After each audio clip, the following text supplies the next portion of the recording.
आप सभी बच्चों का कक्षा 12वीं गणित के क्लास में स्वागत है। आज हम अध्याय 4 सारणिक या डिटर्मिनेंट स्टार्ट कर रहे हैं। ठीक है, पिछले लेक्चर में हमने क्या पढ़ा था? पिछले लेक्चर में हमने पढ़ा था आव्यूह का गुणा और व्युत्क्रम आव्यूह की परिभाषा था। पढ़ा था ना, व्युत्क्रम आव्यूह, ठीक है ना। तो इनवर्स मैट्रिक्स, तो व्युत्क्रम आव्यूह को अध्याय 3 में ज्ञात नहीं किया गया है। अध्याय 3 में उसकी सिर्फ क्या आई है? परिभाषा आई है। अब अध्याय 4 में 4.3 प्रश्नावली के बाद, चैप्टर 4.3 के बाद आपको आव्यूह का व्युत्क्रम यानी व्युत्क्रम आव्यूह फिर से आएगा, वहां पर आपको ज्ञात करना है। तो अध्याय 3 जो अपन ने पढ़ा है उसमें आव्यूह के बारे में बस आव्यूह के गुणा और ट्रांसपोज तक उतना ही पढ़ना था, ठीक है ना। अब अपन आते हैं सारणिक क्या कहलाता है। तो बोर्ड पर देखें, जैसे मैं आपको सारणिक की थोड़ी सी इंट्रोडक्शन दे रहा हूं कि सारणिक है क्या, ठीक है ना। जैसे मान लीजिए ए हमारा कोई वर्ग आव्यूह है, 1, 5, 2, 9, ये कोई संख्या है। ए कौन सा आव्यूह है? ये ध्यान रखना, वर्ग आव्यूह से ही सारणिक बनते हैं। तब इसका कोई निश्चित मान नहीं होता है। तो सारणिक जो होता है वो किसी वर्ग आव्यूह का एक निश्चित मान होता है। सारणिक क्या है? वर्ग आव्यूह का एक निश्चित मान होता है, ठीक है ना। तो यदि ए कोई आव्यूह है, यदि ए बराबर जे कोई आव्यूह है, तो इसके सारणिक को सारणिक ए या det A, determinant A equal to 1, 5, 2, 9 से प्रदर्शित किया जाता है। जे इस आव्यूह के संगत क्या है? सारणिक। क्लियर बात समझ में आ रही ना बात? ये क्या है? वर्ग आव्यूह। तो एक वर्ग आव्यूह है ए बराबर 1, 5, 2, 9, तो इसके संगत सारणिक को ए, सारणिक ए या डिटर्मिनेंट ऑफ ए को निम्न प्रकार प्रदर्शित किया जाता है। तो ये दो आपको वर्टिकल लाइन बना देनी है। तो अगर ये वर्टिकल लाइन बनी है इस टाइप से दो, तो ये सारणिक का सिंबल है, सारणिक का। और अगर वो स्क्वायर ब्रैकेट के रूप में है तो काय का सिंबल है? आव्यूह का। अब मैंने आपको क्या बताया अभी कि सारणिक क्या है? आव्यूह का एक निश्चित मान है। क्या एक निश्चित? तो इसका निश्चित मान क्या होगा? तो इसका मान निकालने के लिए अपन इनका पहले इसका गुणा करते हैं, माइनस इसका गुणा कर देते हैं। तो पहले इसका गुणा कर दो, 9 एकम 9 माइनस 5 दूनी 10, उत्तर कितना आया? तो देखो हमने इसका निश्चित मान निकाल दिया। तो इस आव्यूह के संगत सारणिक का मान कितना है? -1 है। बात समझ में आ रही? तो बताइए फिर सारणिक क्या है? आव्यूह का निश्चित मान, माने किसी आव्यूह का एक निश्चित मान कहलाता है सारणिक, ठीक है ना। अब ये कैसे बनाते हैं? जैसे एक और ले लेते हैं, मान लो हमारे पास है b बराबर 1, 3, 5, 2, 1, 4, 6, 5, 9 और मैं बोलूं कि इसकी संगत सारणिक लिखिए, तो क्या लिखोगे बताओ? b बराबर इस सारणिक का संकेत हो गया, तो क्या हो जाएगा? 1, 3, 5, 2, 1, 4, 6, 5, 9, ये बन गया इसका सारणिक। क्या बन गया इसका? अब इसको हम हल कर सकते हैं तो इसका एक निश्चित मान प्राप्त होगा, इसको हम हल कर सकते हैं। लेकिन इसको हल कैसे करेंगे? इसको हल करना तो सरल है, जो कोटि 2 का होता है इसको हल करना सरल है, लेकिन जो कोटि 3 का होता है या 3 से ज्यादा कोटि का होगा उसको हल करने के लिए विशेष विधि होगी, वो हम अभी सीखेंगे। सबके समझ में आएगी ना बात? इसको हल कैसे करते हैं अभी सिखाएंगे। तो अभी हमने क्या सीखा यहाँ पर, ठीक है ना। अब देखिए, अब मैं आपको सिखा रहा हूं कि इसको हम बीजगणित से कैसे जोड़ें। ये जो हम सारणिक और आव्यूह पढ़ रहे हैं इसको कैसे जोड़ना है? बीजगणित से। तो बीजगणित से कैसे जोड़ें? तो इसके लिए आपकी पुस्तक में एक छोटी सी इंट्रोडक्शन स्टार्टिंग में दी हुई है। ये देखिए, जैसे मान लीजिए मेरे पास दो समीकरण है, a1x plus b1y equal to c1 और a2x plus b2y equal to 0। तो इन समीकरणों को हम सारणिक के आव्यूह के रूप में लिख सकते हैं। इन समीकरणों को क्या के रूप में लिख सकते हैं? आव्यूह के रूप में। पहले हम इसको आव्यूह के रूप में लिखेंगे और आव्यूह से क्या बनेगा? क्लियर होगी बात? ये कहाँ पढ़े अपन ने? कक्षा 10वीं 2 चर वाले रैखिक समीकरण पढ़ा है ना। विलोपन विधि, प्रतिस्थापन विधि, ग्राफीय विधि आदि आदि हल किया था। a1/a2 बराबर नहीं है b1/b2 अद्वितीय हल, a1/a2 बराबर b1/b2 बराबर c1/c2 अनंत हल, a1/a2 बराबर b1/b2 बराबर नहीं है c1/c2 कोई हल नहीं। पढ़ा था ऐसा? अगर मैं इसको ऐसा लिखूं, ध्यान देना आप लोग, बड़े कमाल की चीज है। मैं इसको लिख रहा हूं ऐसा, देखो a1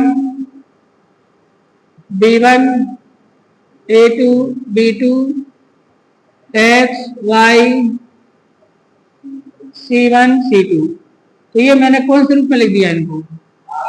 आव्यूह के रूप में। अब कैसे? अगर ये मैंने इसको ये लिखा है तो मैं इसको हल करूंगा तो ये आना चाहिए, ये आएगा, हम हल कर रहे हैं आपको। तो ये थे हमारे रैखिक समीकरण का है, रैखिक समीकरण का साधारण बीजगणित हो गई। अब इसको हमने काय में चेंज कर दिया? आव्यूह में। अब यही चीज ये लिखी है, कैसे सिद्ध होगा? आओ करते हैं। तो सबसे पहले इस आव्यूह का गुणा कर दो, गुणा कर दो। तो गुणा कैसे करते हैं बताओ? पंक्ति कर रो से a1 के x में गुणा होगा तो क्या आएगा? तो प्लस लगेगा। तो b1 का गुणा होगा y से तो b1y, और तो है नहीं आगे। चलो दूसरे का करो, a2 का x में होगा तो b2y आएगा नहीं आएगा? बराबर c1। अब इनकी तुलना कर दो, जो इसके बराबर c1 इसके बराबर c2। तो a1x plus b1y equal to c1, a2x plus b2y equal to c2। इसका मतलब क्या हुआ? इसका मतलब है कि ये और ये एक ही चीज है। तो ये लिखे थे बीजगणित के रूप में रैखिक समीकरण, और इसी रैखिक समीकरण यहाँ किस रूप में लिख दिया? कई बात आपको समझ में आ रही कि नहीं आ रही? क्लियर हो ही नहीं हो गई है? अब अपन ने ये भी पढ़ा है कि a1/a2 बराबर नहीं है b1/b2। तो समीकरण का क्या होता है?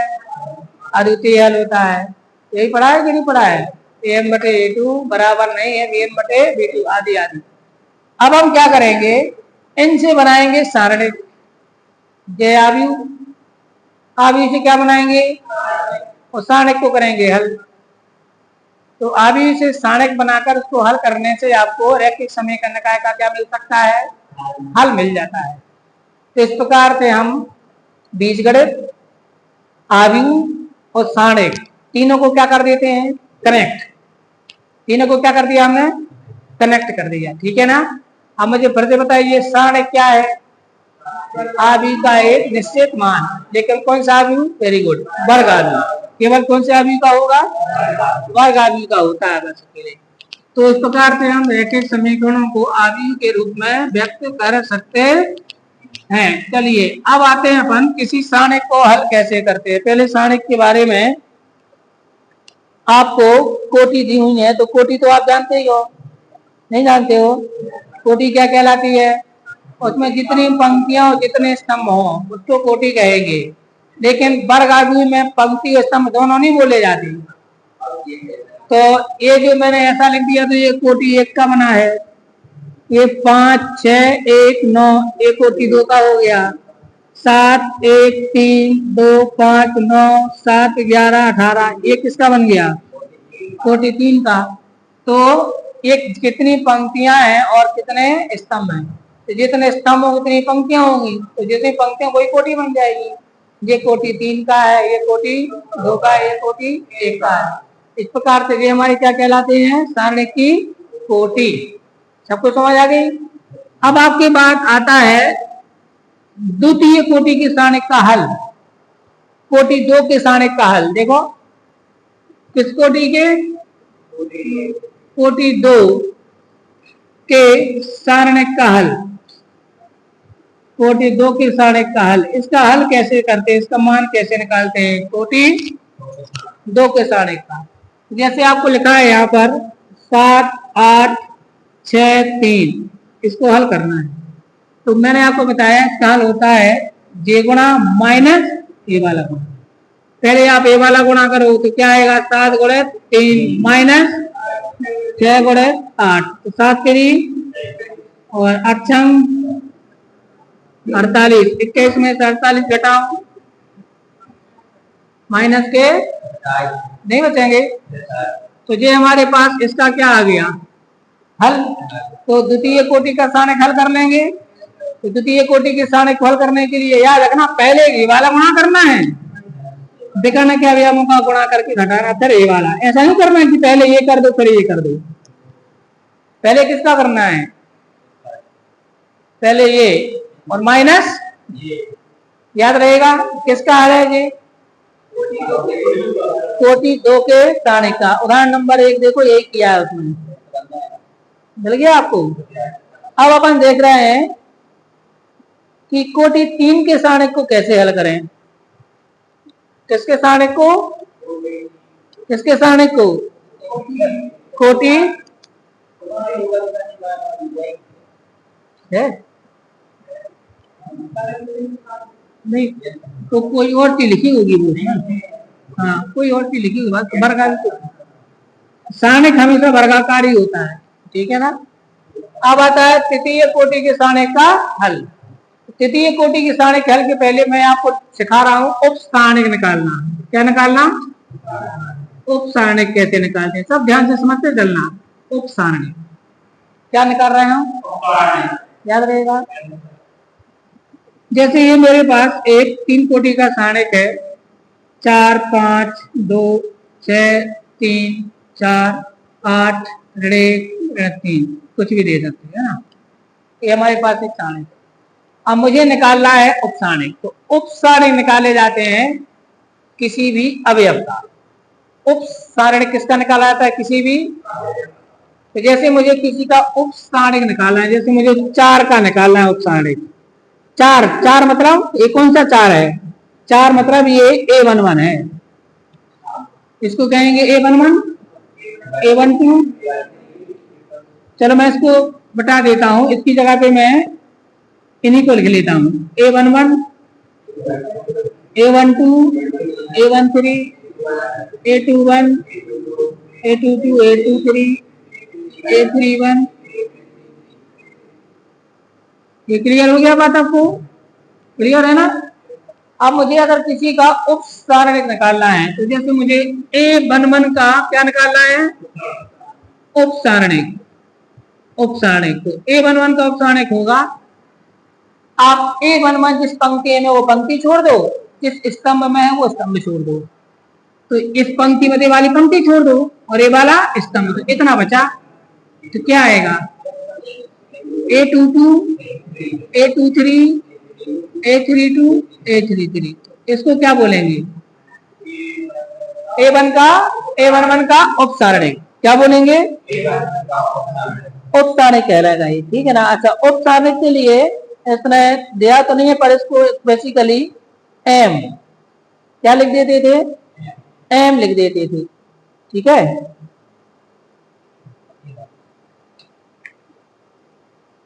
अब आते हैं हमारे पास, जो हमारा क्या निकल आया, उप सारणिक। उप सारणिक के बाद हम निकालेंगे अब इसके और भी निकाल देते हैं सबके। अब निकालना है मान लो A12 का, तो बताओ A12 का क्या निकलेगा, ये छोड़ दो और ये छोड़ दो, A21 A23 A31 A33, अब इसको हम हल भी कर सकते हैं, दिस माइनस दिस। चलो और बताओ, A13 का क्या निकलेगा, A13 का ये छोड़ दो ये छोड़ दो, A21 A22 A31 A32, क्या सबको समझ आ रही, ऐसे ही क्या हम सबके निकाल सकते हैं। अब आप बताना मुझे, अब आप बताओ मुझे A22 का,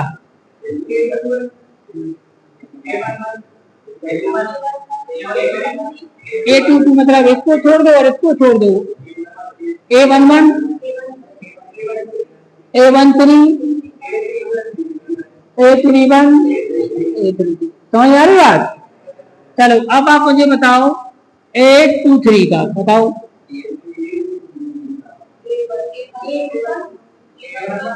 A11 A12 A11 A12 A31। अरे बात समझ में।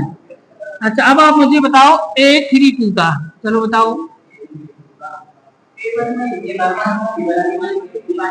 A11 A13 A21। तो आपने उप सारणिक निकालना सीख लिया, कोई कंफ्यूजन? अगर उप सारणिक को हम उचित चिन्ह के साथ व्यक्त करें तो उसको छह खंड बोलते हैं। अगर किसी उप सारणिक को काय के साथ व्यक्त करें, उचित चिन्ह के साथ व्यक्त करें तो फिर उसको क्या बोलते हैं, सहखंड बोलते हैं। ठीक है ना। अब सहखंड कैसे निकालेंगे, अब ध्यान दो सहखंड कैसे निकालेंगे।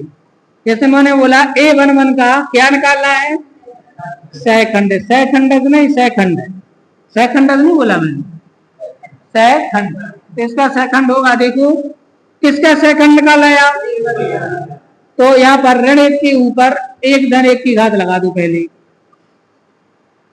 इससे चिन्ह मिलेगा। पहली पंक्ति का पहला स्तंभ है, अब एक और एक मिला के कितना हुआ, तो ऋण एक के ऊपर दो की घात, उसका मान क्या होगा, +1, तो इसका आंसर प्लस में आएगा।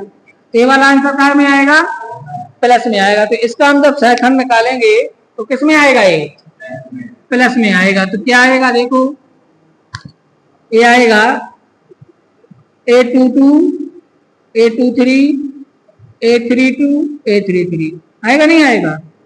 अब इसको हल कर दो, A22 into A33 minus A32 into A23, लो आंसर निकलेगा। अब मुझे चाहिए A12 का सहखंड, A12 का सहखंड। तो ऋण एक पे कितने की घात लगाना है, 1 धन 2, तो 1 धन 2 मिला के कितना होगा, 3। इसको छोड़ दो, इसको छोड़ दो, यहाँ पर क्या आएगा, A21 A23 A31 A33। तो ये तो माइनस में आएगा आंसर, क्यों आएगा माइनस में। तो अब आप लोग सोचो सोचो और मैं जो प्रश्न पूछ रहा हूं उसका उत्तर दो। आप लोग सोचिए और मुझे बताइए उपसारणिक और सहखंड में अंतर क्या है।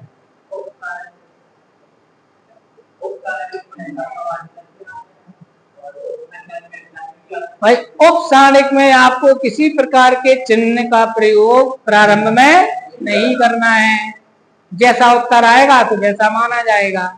लेकिन सहखंड में उचित चिन्ह का प्रयोग करना है। उचित चिन्ह से आशय क्या है, उचित चिन्ह से आता है कि जो जिस पंक्ति में और जिस कॉलम में सम्मिलित है उनके योगफल की ऋण एक पर घात लगानी है। तो अगर वो सम हो उनका योगफल तो आंसर प्लस में आएगा, और उनका योगफल विषम हो तो आंसर काय में आएगा। जैसे बोर्ड पर देखो, जैसे यहाँ पर मैं एक चौराहा बना देता हूँ, क्या बना देता हूँ, तो इस चौराहे के कोने पर जितने अवयव हैं इन सब का सहखंड नेगेटिव होगा। देखो जरा, 2 और 1 माइनस में आएगा, 2 और 1 माइनस में आएगा, 3 और 2 माइनस में आएगा, 2 और 3, और बाकी जितने बचे हैं उन सब का पॉजिटिव आएगा। देखो 2 4 6 4 आ रहा नहीं आ रहा है, और बीच में देख लो 4। तो यहाँ पर आपने एक चौराहा आपको क्या बता रहा है, एक क्वाड्रिलेटरल, कि किस किस का नेगेटिव और किस किस का। तो उपसारणिक और सहखंड में इतना ही अंतर है कि उपसारणिक में हम प्रारंभ में किसी चिन्ह का प्रयोग नहीं करते हैं, लेकिन सहखंड में जब उपसारणिक को उचित चिन्ह के साथ व्यक्त किया जाता है तो उसको क्या बोलते हैं, सहखंड बोलते हैं। तो मेरी समझ से आप लोग सब समझ गए हो, कोई दिक्कत तो नहीं इसमें। अब मैं आपको सिखा सकता हूं, क्या सिखा सकता हूं, किसी भी सारणिक का मान निकालना। अब आप तो हमारे वन पर 2 + 2 का पावर आएगा, तो 2 + 2 मतलब 4। हाँ आगे हमेशा क्या लेना है, एक्चुअली में चलो -1 पर लिखते हैं I + j की घात, ये लिखते हैं। तो आई में पंक्ति और जे है जे मां स्तंभ, ठीक है ना। तो इससे बनता है चिन्ह। इसका उत्तर हमेशा या तो +1 होगा या -1 होगा। -1 है तो नेगेटिव आ जाएगा और +1 है तो। अब मैं आपको क्या सिखा रहा हूं, अब मैं जो सिखा रहा हूं पूरे अध्याय का सार है, ठीक है, पूरे अध्याय का सार है। मैं सिखा रहा हूं आपको तृतीय कोटि के सारणिक का हल। क्या सिखा रहा हूं? कोटि के सारणिक का हल, उसको मैं हल करना सिखा रहा हूं। ये मेन चीज है। ये क्या है बताएं आपको? पहले परिभाषा सुन लो, जितने बच्चों को भी याद हो जाए। परिभाषा है किसी सारणिक की किसी भी एक पंक्ति या किसी भी एक स्तंभ के सभी अवयवों और उनके संगत सहखंडों के गुणनफल का योगफल सारणिक का हल कहलाता है या सारणिक का मान कहलाता है। क्या कहलाता है सारणिक का मान? किसी एक पंक्ति या किसी एक पंक्ति या स्तंभ, कुछ भी लिख लेना, पंक्ति या स्तंभ के सभी अवयवों के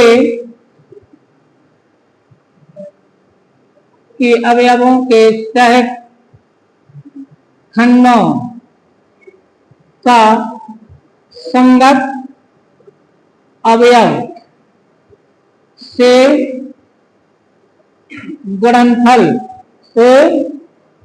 गुणनफल का योगफल, ये कहलाता है उसका मान। लो पंक्ति या स्तंभ, एक कोई एक पंक्ति या एक स्तंभ के सभी अवयवों के सहखंडों का संगत अवयव से गुणनफल का योगफल उस सारणिक का क्या कहलाता है? हल कहलाता है या मान कहलाता है। और ये अद्वितीय होता है। कैसा होता है? इसलिए इसे मान कहते हैं। भाई मान का मतलब क्या हुआ? जो अद्वितीय हो। अब मैं बताता हूं कैसे, ध्यान दो। जैसे मान लीजिए मेरे पास एक सारणिक है 2 5 3 8 4 7 2 1 5। इसका मुझे मान निकालना है। सब बच्चे ध्यान से सुन रहे हैं? तो कोई भी एक पंक्ति ले लो या कोई भी एक, तो चलो मैं पहली पंक्ति ले लेता हूं। तो इसका मान होगा 2 गुणित 2 का सहखंड, 2 गुणित 2 का सहखंड पे प्लस लगा दो, 5 गुणित 5 का सहखंड। ध्यान से सुनना बच्चों, ध्यान से, प्लस। अब क्या लिखना जल्दी बताओ? 3 गुणित 3 का सहखंड। बात समझ में आ रही कि नहीं आ रही है? तो यही तो लिखा है, किसी एक पंक्ति या स्तंभ के सभी अवयवों के सहखंडों का संगत अवयव से गुणनफल का, जो संगत अवयव, जो सहखंड, गुणनफल, इनका क्या बन गया? हो गया। चलो इसको मान निकालते हैं। ध्यान दो, सब बच्चे ध्यान दो। तो यहाँ पर 2 आएगा। अब 2 का क्या लिखना है? बोर्ड पर ध्यान देना। तो 2 का सहखंड क्या होगा? इसको छोड़ दो, इसको छोड़ दो। 4 7 1 5। और एक प्लस में होगा कि माइनस में? अरे प्लस में आएगा हमेशा। इसका प्लस में, इसका माइनस, इसका माइनस, इसका इनका माइनस आता है। चलो अब आएंगे यहाँ प्लस 5 गुणित 5 का लिखना है ना।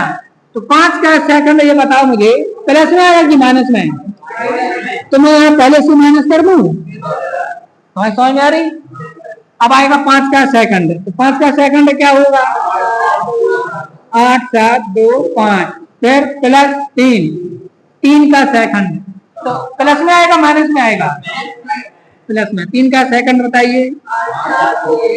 8 4 2 1। अब और थोड़ा सा पेशेंस रखना, हल करते हैं। 5 के 20 माइनस 7 एकम 7, ऐसे हल करते हैं ना। द्वितीय कोटि के सारे को कैसा हल करते हैं? क्रॉस गुणा से। -5, ये माइनस क्यों आया? सेकंड माइनस में था। 8 पंचे -7 दूनी प्लस 3, 8 एकम 4 दूनी, ये आ गया 20 में से 7 गए, और 13 दूनी 26 क्लियर है। अब यहाँ पर 14, 40 में से 14 गए, 26, 26 पंचे 130, 6 पंचे 30, 20 पंचे 100, 130 और 3 गुणक कितना आएगा? तो बताओ आंसर कितना आया? 26 में से 130 घटाओ -104, इसका मान कितना आया? क्या आप सबको समझ में आ गया? समझ में आया? अब एक काम करो, हम ये जो परिभाषा पढ़ी है ये सही है कि नहीं है चेक करते हैं, सही है या? एक काम करो, अभी मैंने इसका मान कैसे निकाला? अब एक काम करो, दूसरे स्तंभ से निकालो, क्योंकि अपन ने क्या पढ़ा है? आंसर कैसा आना चाहिए? अगर एक सहायता है मतलब सही है, तभी तो। अभी मैंने पहले स्तंभ की सहायता से निकाला, पहली पंक्ति की सहायता से, सॉरी। अब हम दूसरे स्तंभ की सहायता से निकालते हैं। पहले से निकाल सकते हैं, पहले से, दूसरे से, तीसरे से हम क्या चाहते हैं? दूसरे से इसलिए निकाला क्योंकि उसमें तो 2 माइनस मिलेंगे। कौन कौन मिलेंगे? मिलेगा तो देखना है, 2 माइनस के साथ भी तो देखें तो क्या आएगा। अब हम कहां से निकाल रहे हैं? तृतीय स्तंभ से निकाल रहे हैं, तृतीय स्तंभ से मान निकाल रहे। बात समझ में आ रही? तो क्या निकलेगा? इसको मिटा दें इतना। अब देखो क्या निकलेगा, आएगा 5 गुणित 5 का सेकंड, सही है, प्लस 4 गुणित 4 का सेकंड, प्लस 1 गुणित 1 का। क्लियर है सबको? Very good. चलो 5 का सेकंड माइनस में आएगा इसका, तो पहले से क्या लगा दिया यहाँ पर? -5 और 5 का सेकंड लिखो, इसे 8 7 2 5 क्लियर है। 4 का प्लस में आएगा, अब ये माइनस है तो बीच में, अब कहा आएगा प्लस। अब देखो 4 का सेकंड, देखो जरा, 2 3 2 5 2 3। अब किसका सेकंड लिखना? माइनस में आएगा, क्लियर है। तो प्लस को कहाँ लगा दे? 1। अब इसका सेकंड लिखो, इसको छोड़ दो, इसको छोड़ दो, 2 3 8 7। चलो इसको हल करो, -5 8 पंचे 7 दूनी प्लस 4 5 दूनी 3 दूनी 6 -1 7 दूनी 8 3। अब ये आ गया -5, 14 में 40 में से 14 गए, प्लस 4 गुणित 4 -1 गुणित माइनस, आएगा नहीं आएगा? 26 पंचे 4 चौके माइनस माइनस प्लस 10 एकम। अब इनको जोड़ो, -130 और प्लस 26 तो -104। कितना बचे तुम? अरे आप कहीं से भी निकालना है यार, बिल्कुल कैसा आएगा? बात समझ आ गई? 11वीं की फिजिक्स में आप लोगों को क्रॉस प्रोडक्ट में पढ़ाया था सांगड़े, तो तब मैंने आपको रटवा दिया था कि भैया एक काम करना, पहले प्लस में, दूसरा माइनस में, तीसरे प्लस में लेने आओ। लेकिन मैंने वहां एक बात और बताई थी 11वीं फिजिक्स में क्रॉस प्रोडक्ट पढ़ाते समय, कि इसका कारण यहाँ नहीं पूछना क्योंकि समझ में नहीं आएगा, इसका कारण गणित में समझ जाओगी। अब आप समझ गए ना? अब इसका मान हम कितने तरीके से निकाल सकते हैं? 6 तरीके से, इससे इससे इससे इससे इससे इससे। आगे बात समझ में ना? तो ये है तृतीय कोटि के सारणिक का हल। और इसकी कोई पूछे परिभाषा बताओ किसे कहते हैं हल, तो क्या कहोगे? किसी एक पंक्ति या किसी एक स्तंभ के सभी अवयवों के सेकंडों का संगत अवयव के गुणनफल का योगफल उस सारणिक का मान कहलाता है। यह अद्वितीय होता है। क्या कैसा होता है? सबको क्लियर है? ठीक है बच्चों, तो अब आप लोगों को क्या करना है घर में? देखो, आप इस पुस्तक में जो प्रश्नावली में सवाल हैं, इसमें यही को क्या करना है 4.1 में। तो आप लोग कोशिश करना जितना बने, ठीक है? नहीं बनता तो इसके आगे अपन कल बढ़ाएंगे, ठीक।